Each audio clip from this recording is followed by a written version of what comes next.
Welcome to our second annual Halloween special here on the Maritime History Podcast. Last year, we opted for a reading of The White Ship by H.P. Lovecraft, an episode that's actually still available on the website if you want to combine that with today's episode for a double dose of sea-related spooky tales. This year, though, I figured we'd switch over to another American author in the vein of horror and the macabre, the Halloween go-to, Edgar Allan Poe. He has a couple nautical-themed tales, but in the interest of keeping it on a more manageable end as far as length goes, I've opted for his short story called Manuscript Found in a Bottle. This is an interesting one, for sure. It has had varying reception over the course of its life. Some people love it, other people think that it's a weak example of Poe's literary output. By the end today, you may see why some people feel this way. The structure of the tale is a bit strange, I'll have to admit, but there is no denying that his descriptive ability and his knack for the spooky ultimately wins out. So, just to put it all in context before we dive in, it begins with the approach of a simple narration of events. It is straightforward and pretty understandable, not too much for me to explain ahead of time there. Toward the middle, though, it does shift toward a journal entry style of writing, with breaks in the narrative that seem to indicate breaks in where the narrator would have written down the events as he had just witnessed them. He alludes to keeping a journal in the story, so that's why it seems to shift to a journal-type approach in the middle. This abrupt shift is what takes a lot of the criticism, and I'll try to leave large enough gaps in my reading of the story so that you can get a good feel for where the breaks were as Poe wrote them down. That's really the only thing that you need to be aware of going in, though. The rest is pure story, and I'll let you draw your own conclusions about whether it's a ghost story or not. So, without further ado, I bring you Manuscript Found in a Bottle by Edgar Allan Poe.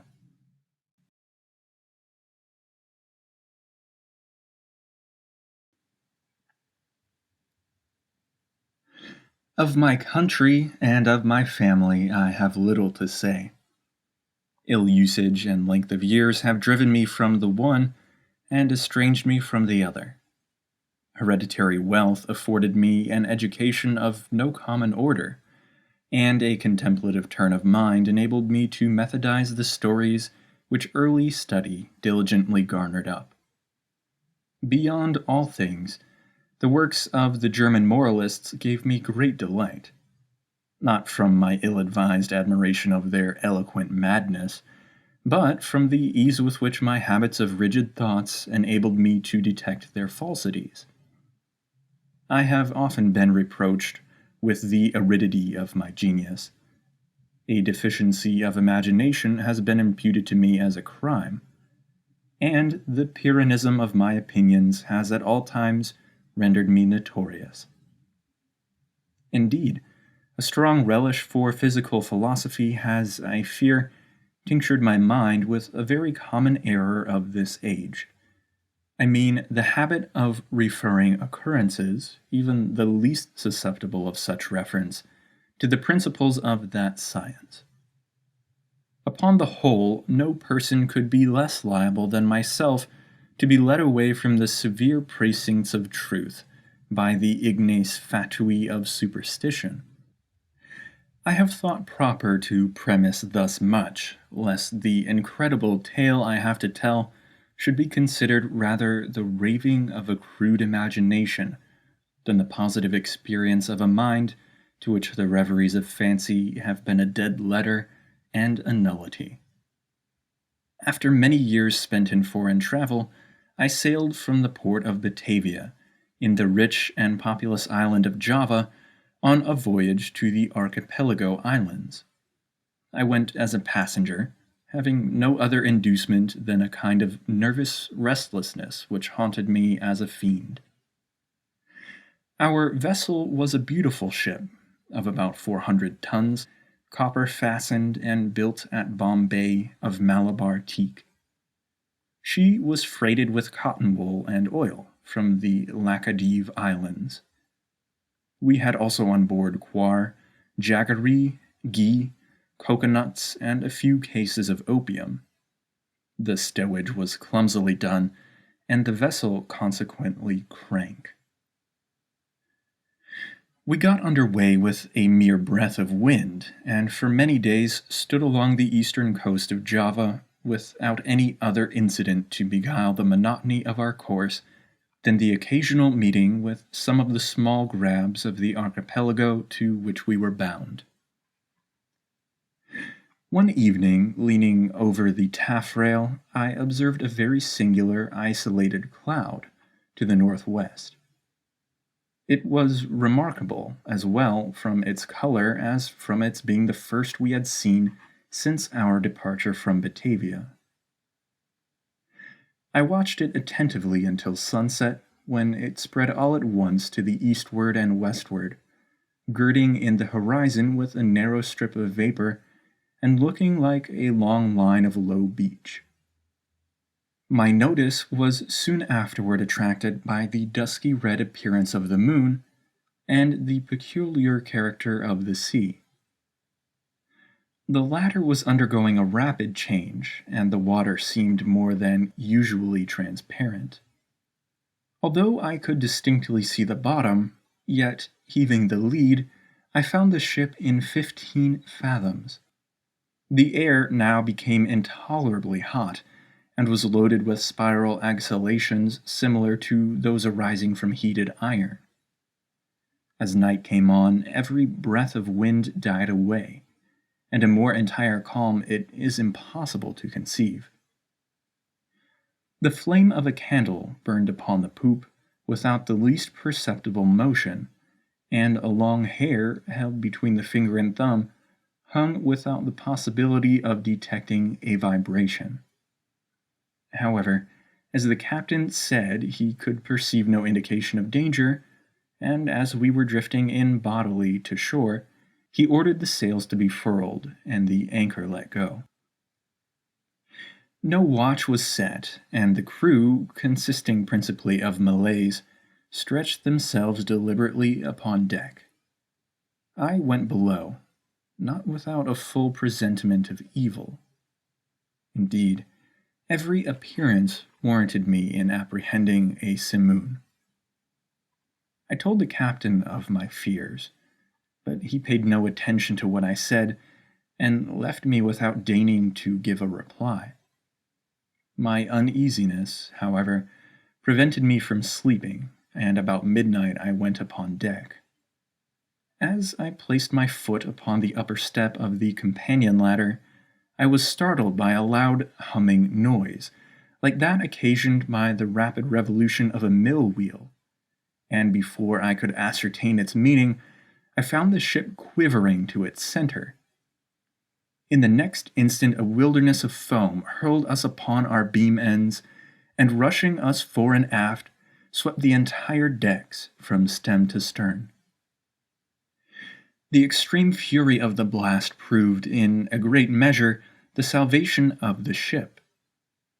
Although completely waterlogged, yet, as her masts had gone by the board, she rose, after a minute, heavily from the sea, and, staggering a while beneath the immense pressure of the tempest, finally righted.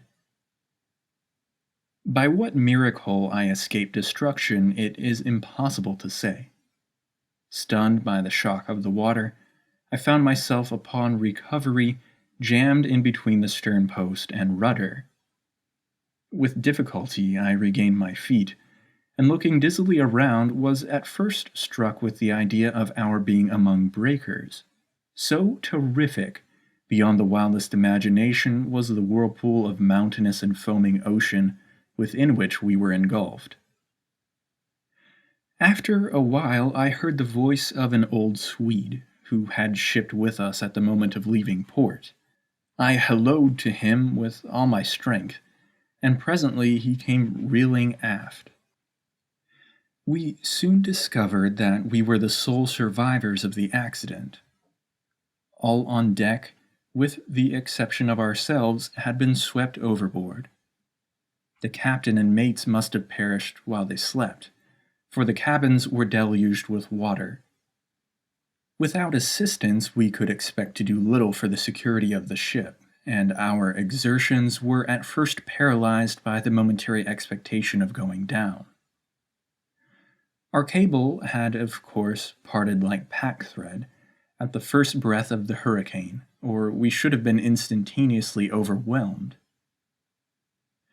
We scudded with frightful velocity before the sea, and the water made clear breaches over us. The framework of our stern was shattered excessively, and in almost every respect we had received considerable injury. But, to our extreme joy, we found the pumps unchoked, and that we had made no great shifting of our ballast.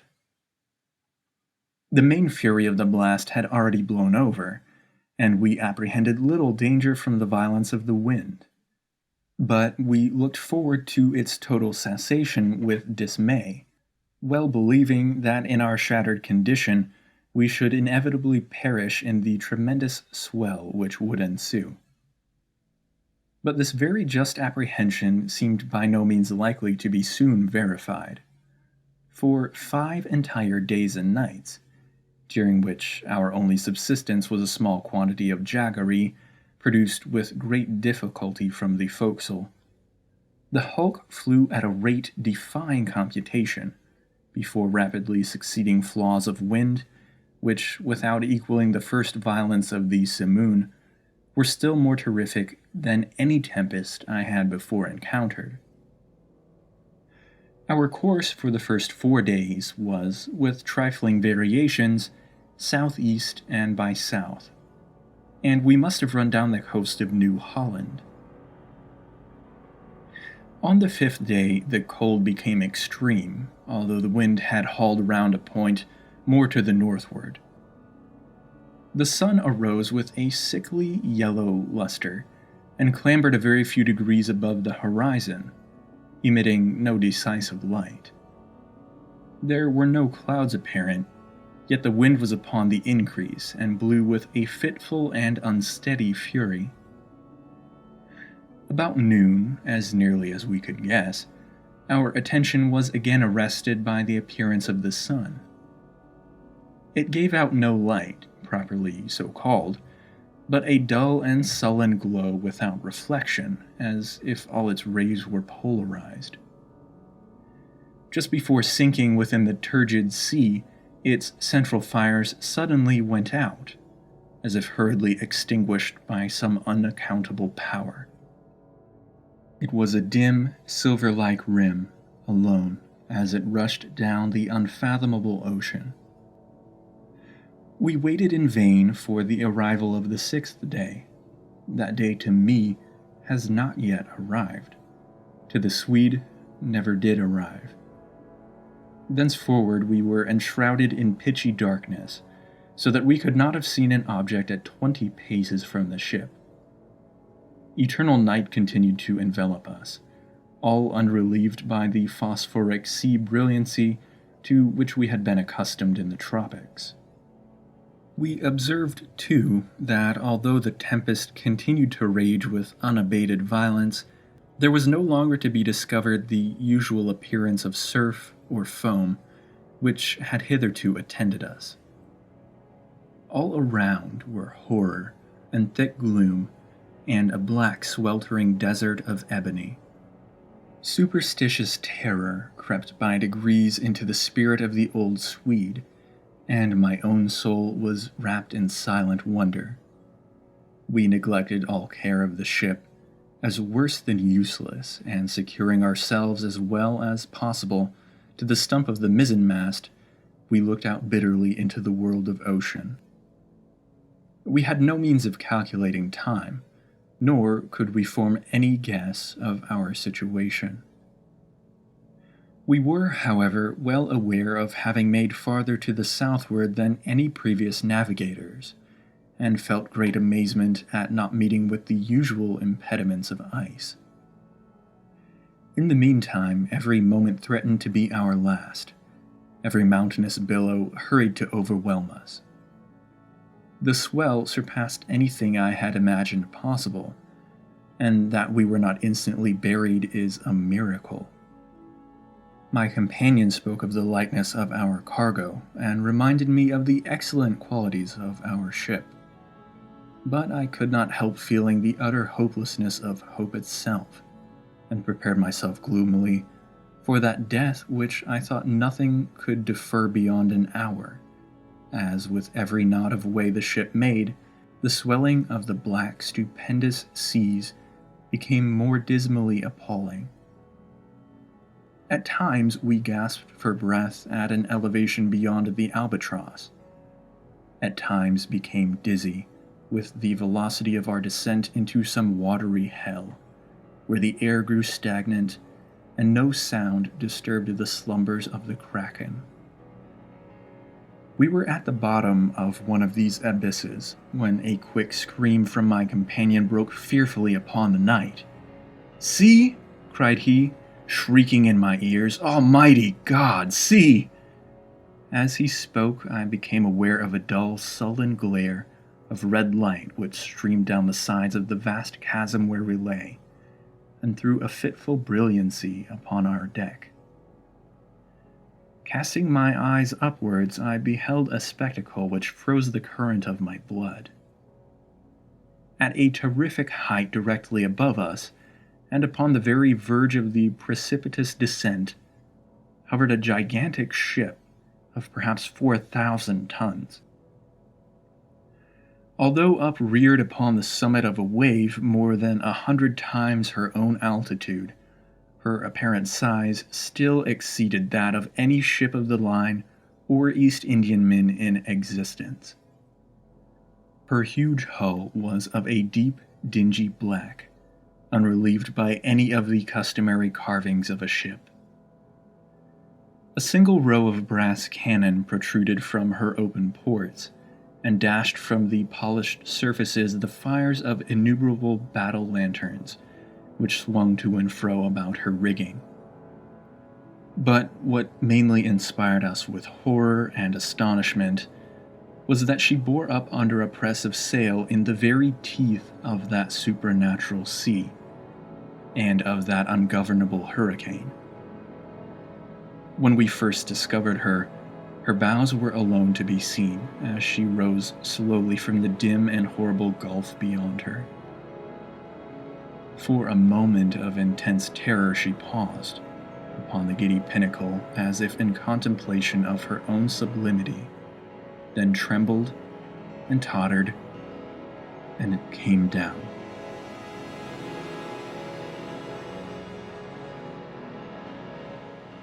At this instant, I know not what sudden self-possession came over my spirit. Staggering as far aft as I could, I awaited fearlessly the ruin that was to overwhelm. Our own vessel was at length ceasing from her struggles, and sinking with her head to the sea. The shock of the descending mass struck her, consequently in that portion of her frame which was nearly under water, and the inevitable result was to hurl me with irresistible violence upon the rigging of the stranger.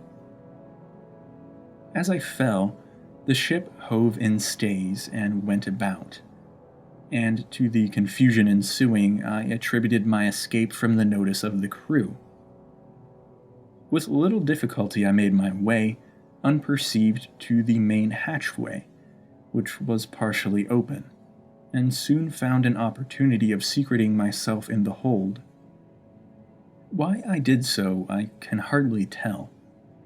An indefinite sense of awe, which at first sight of the navigators of the ship had taken hold of my mind, was perhaps the principle of my concealment. I was unwilling to trust myself with a race of people who had offered, to the cursory glance I had taken, so many points of vague novelty, doubt, and apprehension. I therefore thought proper to contrive a hiding place in the hold.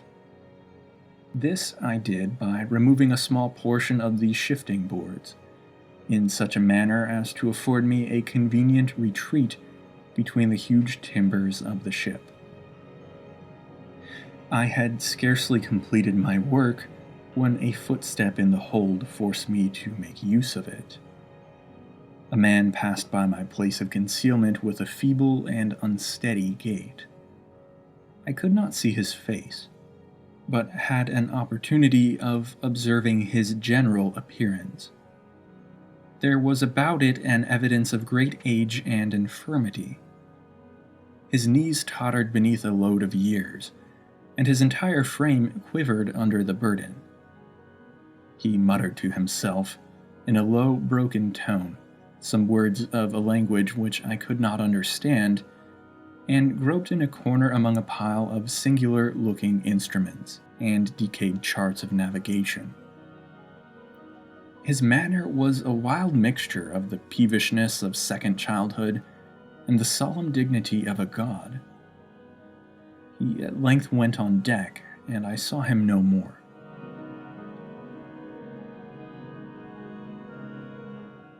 A feeling, for which I have no name, has taken possession of my soul, a sensation which will admit of no analysis, to which the lessons of bygone time are inadequate, and for which I fear futurity itself will offer me no key.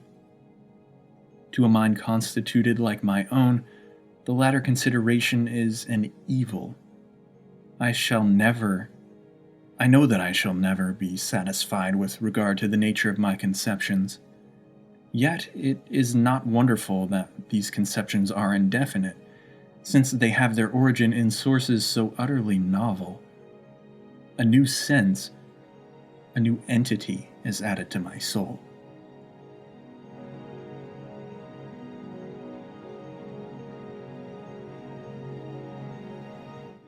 It is long since I first trod the deck of this terrible ship, and the rays of my destiny are, I think, gathering to a focus.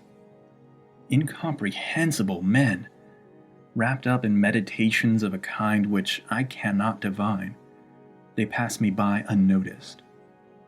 Concealment is utter folly on my part, for the people will not see. It is but just now that I passed directly before the eyes of the mate. It was no long while ago that I ventured into the captain's own private cabin, and took thence the materials with which I write and have written. I shall from time to time continue this journal. It is true that I may not find an opportunity of transmitting it to the world, but I will not fail to make the endeavor. At the last moment I will enclose the manuscript in a bottle and cast it within the sea.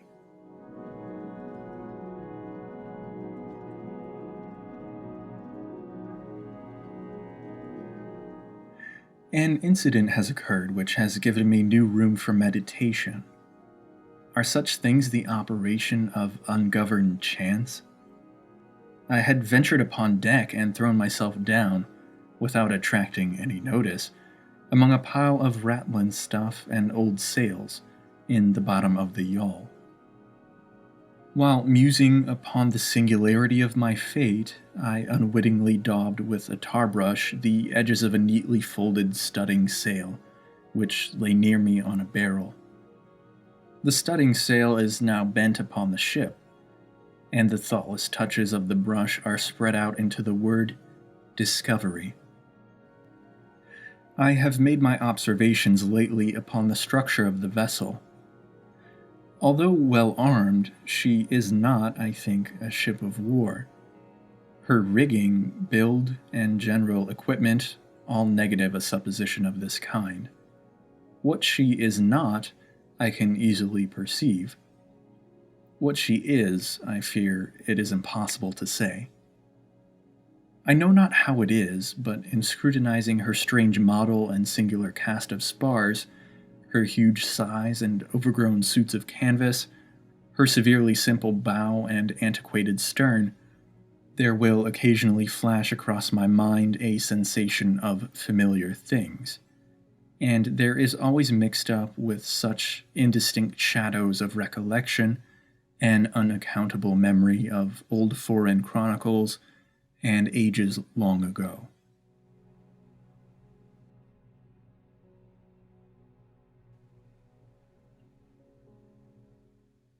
I have been looking at the timbers of the ship.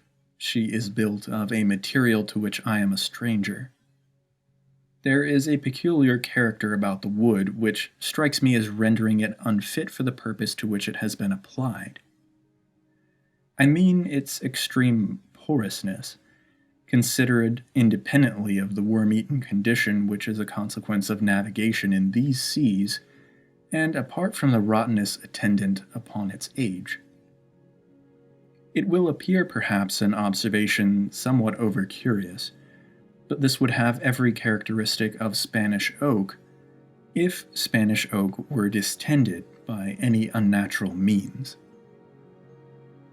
In reading the above sentence, a curious apothegm of an old weather-beaten Dutch navigator comes full upon my recollection. It is as sure, he was wont to say, when any doubt was entertained of his veracity, as sure as there is a sea where the ship itself will grow in bulk, like the living body of the seaman.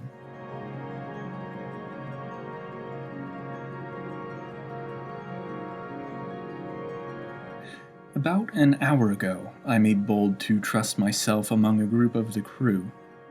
They paid me no manner of attention, and although I stood in the very midst of them all, seemed utterly unconscious of my presence.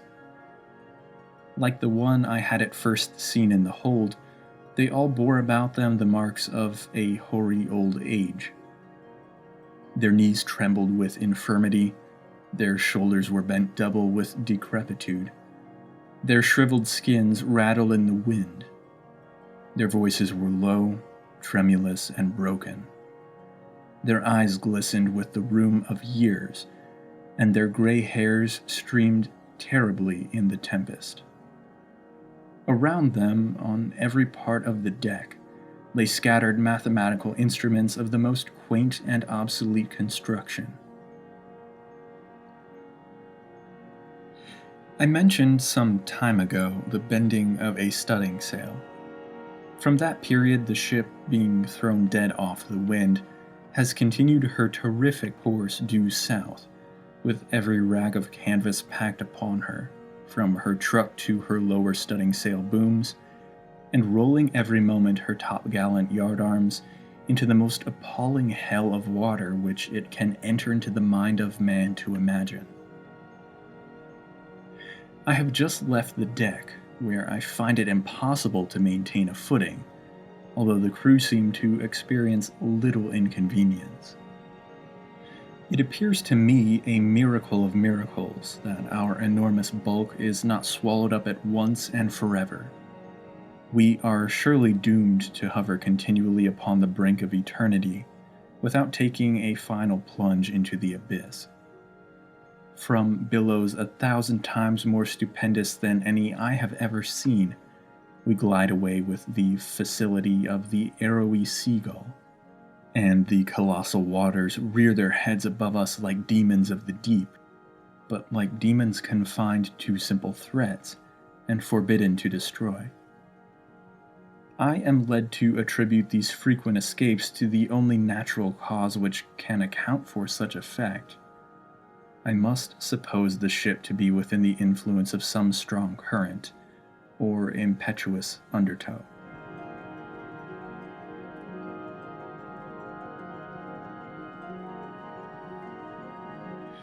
I have seen the captain face to face and in his own cabin, but as I expected, he paid me no attention.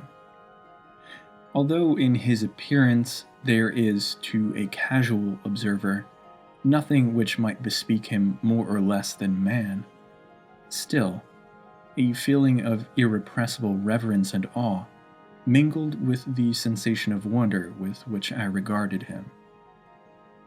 In stature, he is nearly my own height, that is about 5 feet 8 inches. He is of a well-knit and compact frame of body, neither robust nor remarkable otherwise. But it is the singularity of the expression which reigns upon the face.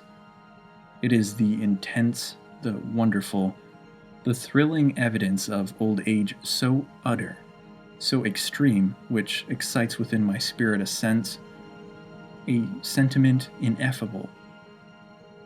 His forehead, although little wrinkled, seems to bear upon it the stamp of a myriad of years.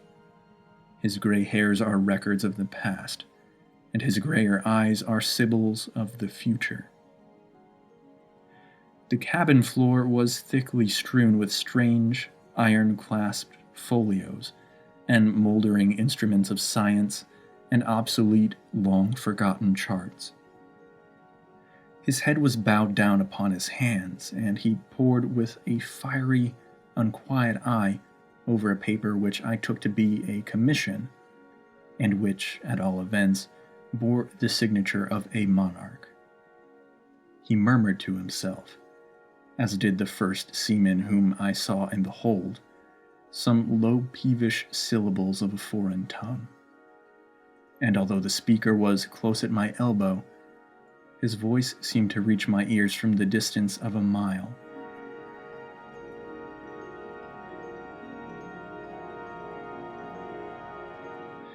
The ship and all in it are imbued with the spirit of eld.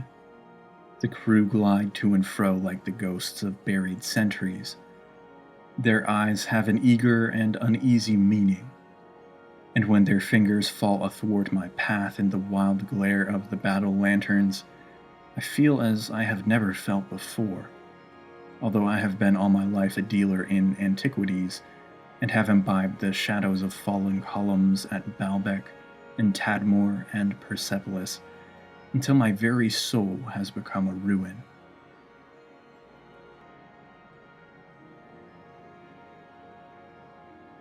When I look around me, I feel ashamed of my former apprehension. If I trembled at the blast which has hitherto attended us, shall I not stand aghast at a warring of wind and ocean, to convey an idea of which the words tornado and simoon are trivial and ineffective? All in the immediate vicinity of the ship is the blackness of eternal night, and a chaos of foamless water. But about a league on either side of us may be seen indistinctly, and at intervals, stupendous ramparts of ice, towering away into the desolate sky, and looking like the walls of the universe.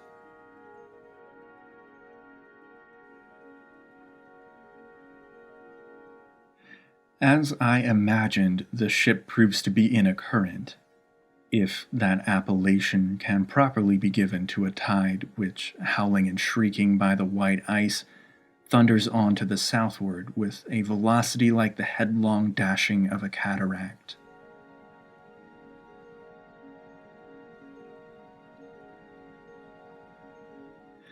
To conceive the horror of my sensations is, I presume, utterly impossible. Yet a curiosity to penetrate the mysteries of these awful regions predominates even over my despair, and will reconcile me to the most hideous aspect of death. It is evident that we are hurrying onward to some exciting knowledge, some never-to-be imparted secret, whose attainment is destruction. Perhaps this current leads us to the southern pole itself. It must be confessed that a supposition apparently so wild has every probability in its favor.